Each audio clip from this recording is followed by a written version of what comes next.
Il n'y a pas que des motos et des autos qui roulent sur le circuit Bugatti du Mans, il y a aussi des vélos et parmi les 383 équipages engagés dans les 24 heures du Mans en vélo le week-end prochain, il y a le Rayon Découvre, le club cyclotouriste de Lonray près d'Alençon.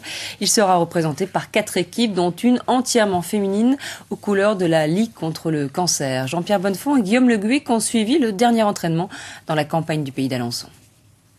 Pour se préparer à une compétition de 24 heures, il faut en avaler des kilomètres. C'est la 3e participation du club qui fête cette année ses 20 ans.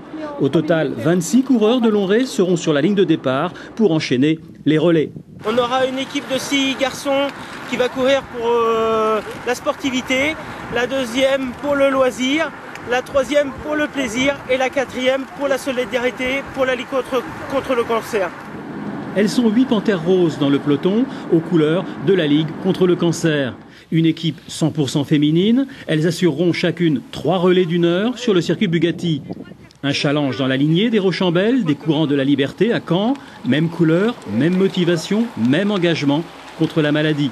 C'est tout de suite trouvé, hein. On est toutes des filles, le cancer du sein ça peut toutes nous toucher.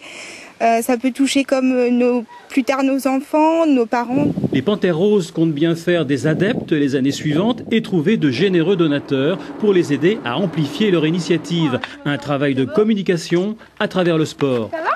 Ça va bien. C'est indispensable d'avoir des équipes comme celles qui viennent de se mettre en œuvre là. Bon, bien sûr, il y a, comme je vous le disais tout à l'heure, la maman d'une jeune fille qui est décédée voilà quelques années. Et cette maman a souhaité, pédaler, rouler pour faire connaître cette association en disant, d'autres personnes pourront peut-être être aidées par votre association. Départ à 15 h, samedi 20 août. 1800 coureurs pour la performance et 8 femmes en rose pour l'espoir.